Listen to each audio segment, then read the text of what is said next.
Hey there, I'm Brittany Schroeder, and business and marketing are my jam. I'm here to walk you step by step through this crazy thing we call business. I'm a small town girl, chocolate eating, Diet Coke drinking mom, marketing guru, automation Jedi, and all around good time. This is your weekly dose of all things business and life, sprinkled with some fun. This is the Redefine Business Podcast.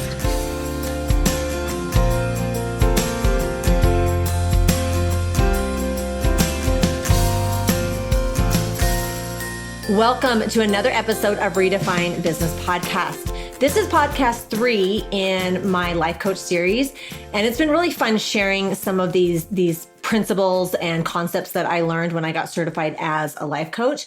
And I feel like I say this every time, but I'm like, this one is life-changing. But this is actually a really good one. And in a way, it has transformed every relationship in my life.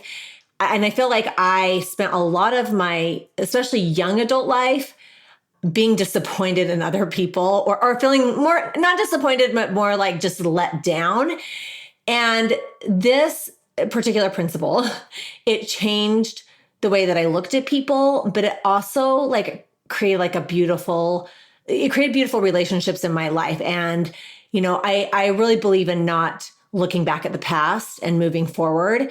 But a part of me feels like, man, I wish I had this principle when I was like 18 years old, and it would have changed the way that I communicated and built relationships with people. So with further ado, let's dive in. The concept that I'm going to be talking about today is called the manual.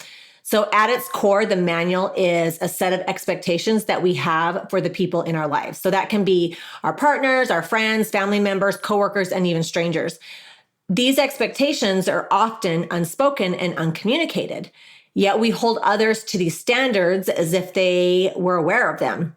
The manual might include expectations such as, oh, my husband should always listen to me when I talk, or my friend should remember my birthday without me reminding them. When these expectations aren't met, we often feel disappointed, hurt, or resentful. Oftentimes, these expectations are how we think people should act because that is how we would act. Those are the things that we would do. The manual is problematic because it places our emotional well-being in the hands of others. We believe that if others would just follow these rules and follow these expectations in our manual, we would feel better. However, this mindset can lead to frustration because people don't always behave in the way we want them to. More importantly, it takes away our personal responsibility for our emotions. So I'm going to give you kind of an example of a story of this is I moved away from Utah when I was very young, in my 20s. And I'd moved away, and every time I'd come and visit like once or twice a year, and I would come back. And in my head, I had these expectations like, oh my gosh, it's going to be a big party. Everybody's going to drop everything and they're going to want to spend all this time with me. And I had these expectations. I had a manual, and I would come to Utah, and people were my friends and family were busy with their own life. And I often just felt like super deflated and emotional and, oh, they don't love me. They're not excited to see me. And so this kept happening over and over. And it really, then there was conflict, there was contention, there was disappointment. I'm never going back, all those things. But it's because I had these expectations for people. So let's dive a little bit deeper into the problem with these unspoken expectations. So one of the main issues with the manual is that the expectations are often unspoken. So we assume that others should know how to behave without us telling them. And this can lead to misunderstandings and conflicts. For example, you might expect your friend to know that you want them to surprise you with a gift on your birthday because that's what you would do, right? But if they don't, you might feel unloved or unimportant. However, if you've never communicated this expectation to them, they may not realize that it's important to you. Unspoken expectations can create just a breeding ground for resentment. When others fail to meet the standards in our manuals, we might feel as though they don't care about us and that they're intentionally trying to hurt us. In reality, they might be completely unaware of our expectations. So how do we move forward with this? taking responsibility for your emotions. That's what needs to happen. So it's not the actions of others that determine how we feel, it's our thoughts about those actions. By relying on the manual, we're essentially giving away our power to other people. We're saying, you need to behave a certain way so that I can feel a certain way. This mindset can lead to a sense of helplessness because it places our emotional state in the hands of others. If they don't follow the rules in our manual, we're left feeling disappointed or upset.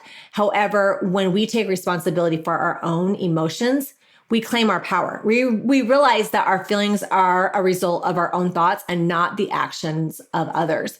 For example, instead of thinking my family didn't call me on my birthday, so they don't care about me, I might choose to think my family didn't call me on my birthday, but I know they care about me in other ways. By shifting our thoughts, we can change how we feel without needing others to behave differently. So, letting go of the manual. It doesn't mean that we have to lower our standards or accept poor treatment from others. Instead, it means recognizing that we can't control other people's behaviors and we don't need them to behave in a certain way for us to feel good. One of the first steps in letting go of the manual is to identify the expectations you have for others. Take some time to reflect on your relationships and consider what rules you've created for people in your life. What do you expect from your partner, from your friends, from your coworker? Are these expectations realistic? And have you communicated with them about it? Once you've identified your expectations, consider whether they're serving you. Are they helping you feel connected and loved, or are they causing frustration and disappointment? If you're constantly in turmoil, it might be time to let go of those expectations. While letting go of the manual means releasing unexpected expectation, it doesn't mean that you shouldn't communicate your needs and desires. In fact, clear communication is key to healthy relationships. If something's important to you, it's okay to express that to others, but we can't expect other people to read our mind. For example, instead of expecting your partner to know that you want more quality time together, you can communicate that need directly. You might say, I really value the time we spend together and I would love to plan more date nights. This way, you're not relying on them to read your mind and you're taking an active role in creating the relationship that you want. You have to communicate that. The other day, I had something that was really important. I was going to a funeral or something, and I really wanted my daughter to go, but I wanted her to want to go, and I realized that I had a manual for her because I would go with her because I would want to support her, and instead of just leaving it up to her, I told her, I want you to go. This is really important to me, and I could really use your support, and I communicated that to her. Then I also had to let go of the manual because she still didn't want to go, but I'm like, that's okay, but I still want you to go. But I communicated instead of just feeling disappointed, like she doesn't care, she's not going to support me. I communicated it with her. I had to let go of a couple different manuals, but it was really important that I communicated that to her. When we let go of the manual, we free ourselves from the burden of trying to control others.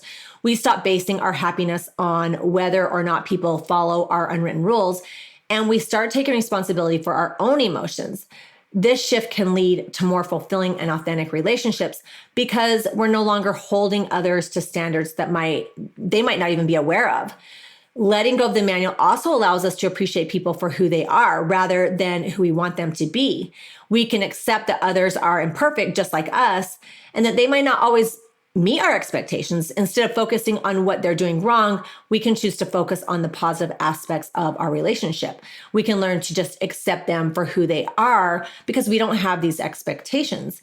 And sometimes that's good that you can just say, I don't expect anything for them. I just am going to accept them for who they are.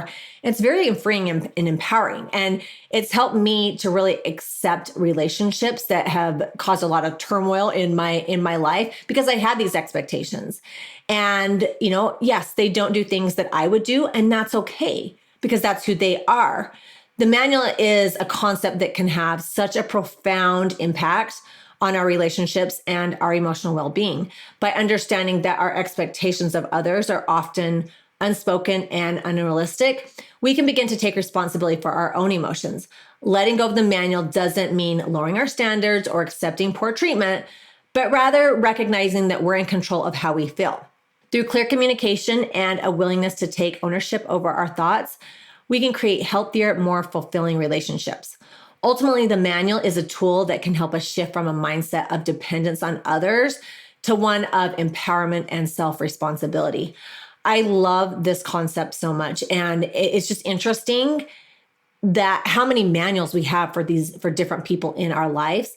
And it is really such an empowering tool when we can recognize and let go of these manuals that we have for other people. And I promise you, this tool will improve your relationship so much. It really has been so powerful in my life. So I hope that you found this helpful. I would love to hear your thoughts on this. I would love to hear if you've used this in your life, but give it a try. Think about it. Awareness is the first step. I hope you found this helpful, and I will see you all next week. Let's not stop the party here. Head on over to my Instagram or Facebook group, Redefine Your Business, and let me know your thoughts about today's show. I will see you again, same time, same place, next week.